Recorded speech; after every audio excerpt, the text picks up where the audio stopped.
Jeanne Cuny, bonjour. Bonjour. Vous intervenez depuis 5 ans auprès de l'association Les Coccinelles à Liège, en Belgique. Pouvez-vous nous parler de cette association ? Bien sûr.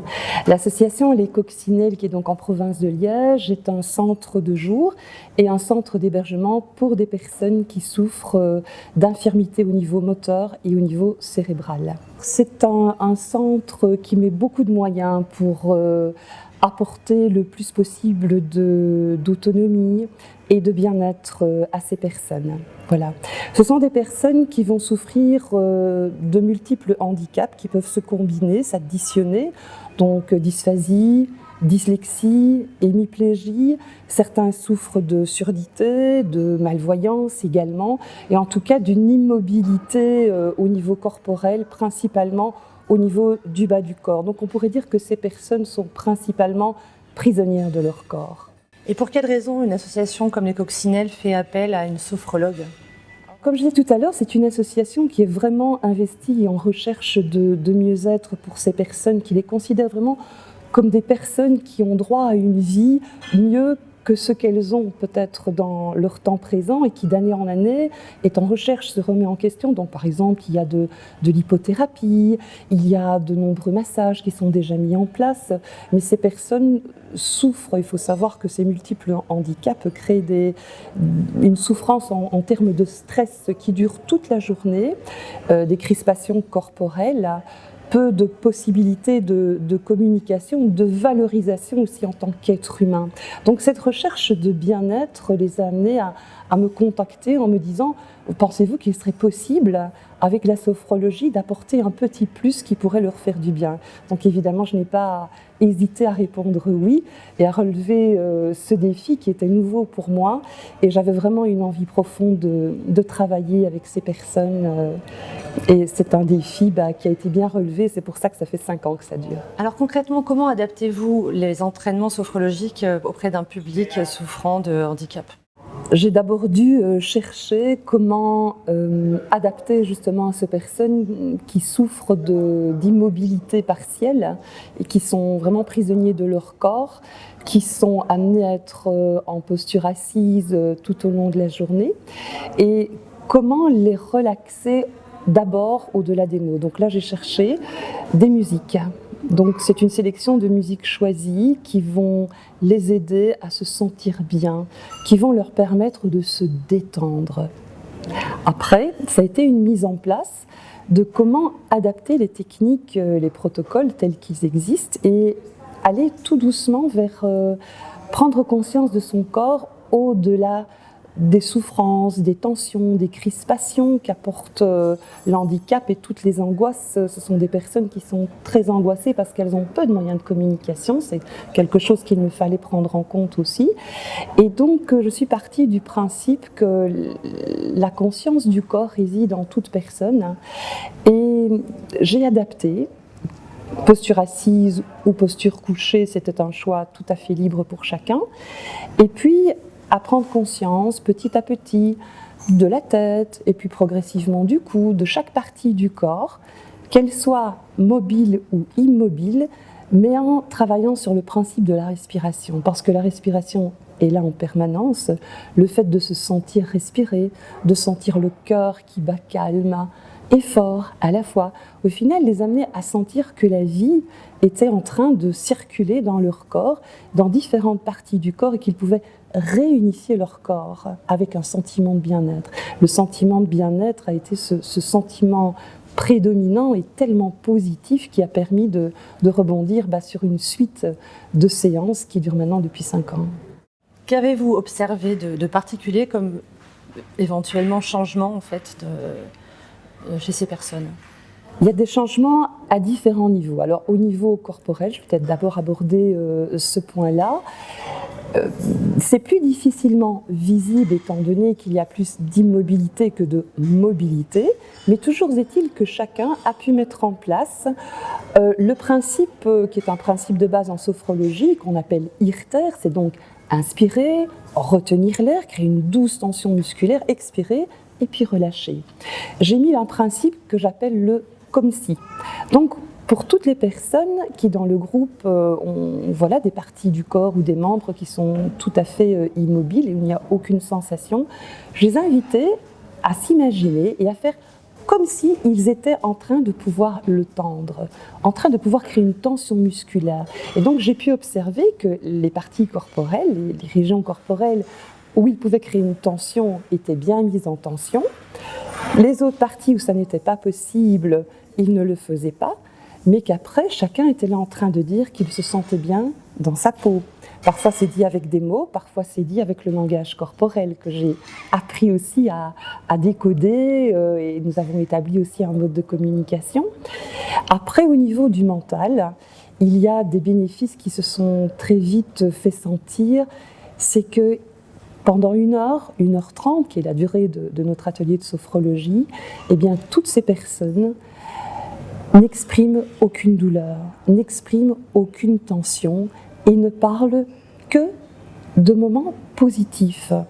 Elles ne parlent que de sentiments positifs. Pour elles, le fait de pouvoir se dire « je me sens bien, j'ai aimé la séance et maintenant je suis bien pour la suite de ma journée », ça a été quelque chose de fabuleux. Il faut savoir que chaque séance est accompagnée de 2 kinésithérapeutes et d'une logopède qui les accompagne tout au long des semaines.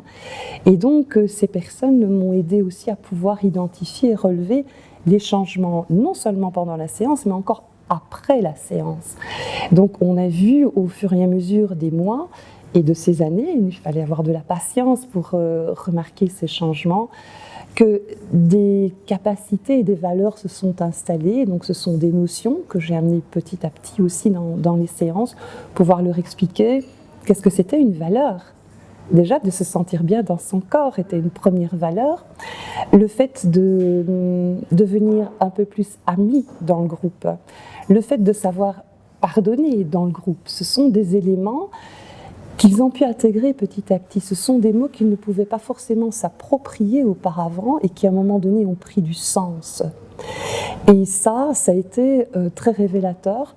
Le personnel encadrant m'a dit un jour, nous n'aurions jamais soupçonné qu'il y avait chez certaines personnes une âme aussi rayonnante, parce qu'ils ont pu exprimer quelque chose qui relevait vraiment de sentiments profonds. Un autre élément dont je voudrais aussi parler, c'est le fait de pouvoir s'imaginer. Ça a été capital pour eux, c'est quelque chose qu'ils n'avaient jamais fait auparavant. Le fait de pouvoir s'imaginer. En ce qui me concerne, je dirais que j'ai amené cette notion-là sans aucun a priori. Tout simplement parce que j'ignorais qu'ils n'étaient pas capables de s'imaginer. C'est simple à dire, mais c'est vraiment en toute sincérité. Je n'avais pas l'a priori parce que je n'y ai pas pensé un seul instant que ça me semblait naturel de pouvoir s'imaginer. Et je leur ai proposé de faire un petit rêve avec eux, mais un rêve qui soit le rêve qu'ils décidaient et qui était quelque chose qu'ils désiraient au profond d'eux. Et à partir de là, il y a des petits projets qui se sont installés. Le fait de pouvoir s'imaginer le soir, après leur repas, dans leur réfectoire, de passer un moment d'amitié, de se respecter, de ne pas s'en vouloir, parce que la gestion des émotions n'est pas toujours facile pour eux. Il suffit d'un regard pour que tout à coup ils se sentent remplis d'une colère.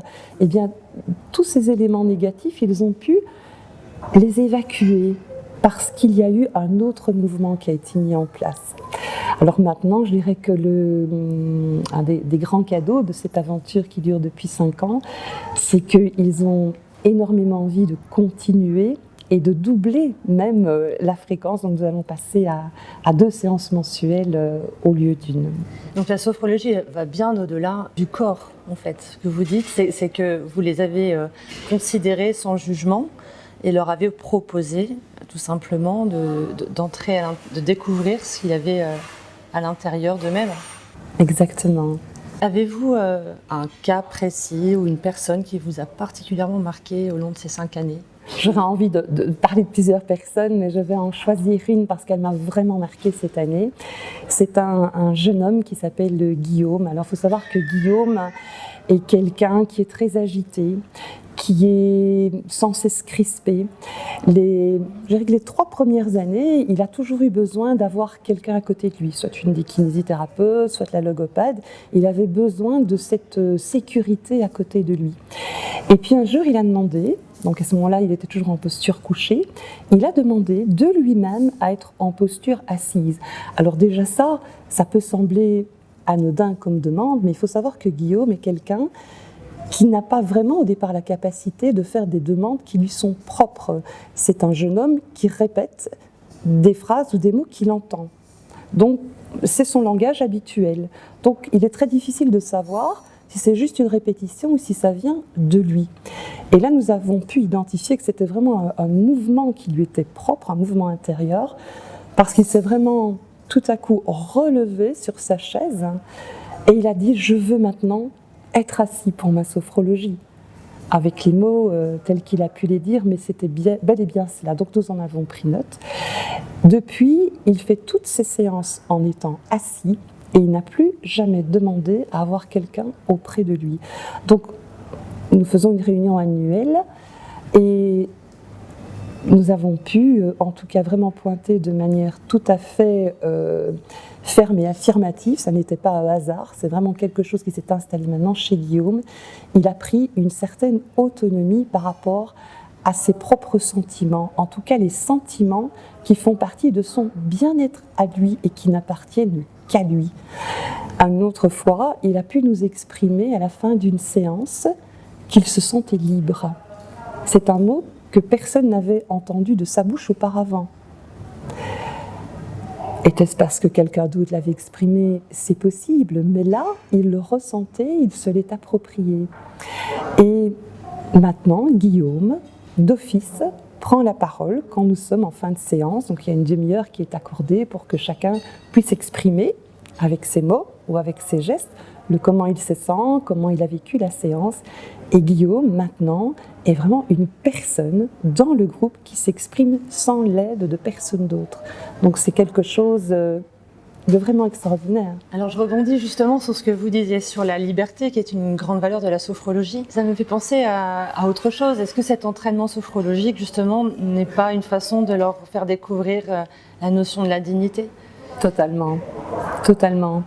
Quand je disais tout à l'heure qu'au travers de l'exemple de Guillaume, que Guillaume est vraiment maintenant une personne qui a gagné en autonomie, qui se reconnaît beaucoup plus lui-même comme personne dans le groupe, mais ne fût-ce que le fait de se vouloir de lui-même, se placer dans une posture assise dans laquelle il est beaucoup mieux, c'est bien sûr une expression de sa propre dignité.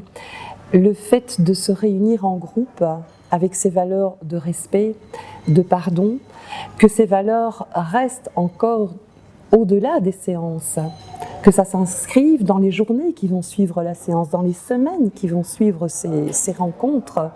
C'est tout à fait une dignité qui s'est installée entre eux et qui semblerait même rayonner auprès d'autres personnes qui font partie de cette association, parce que c'est un groupe que j'ai tenu à garder ouvert.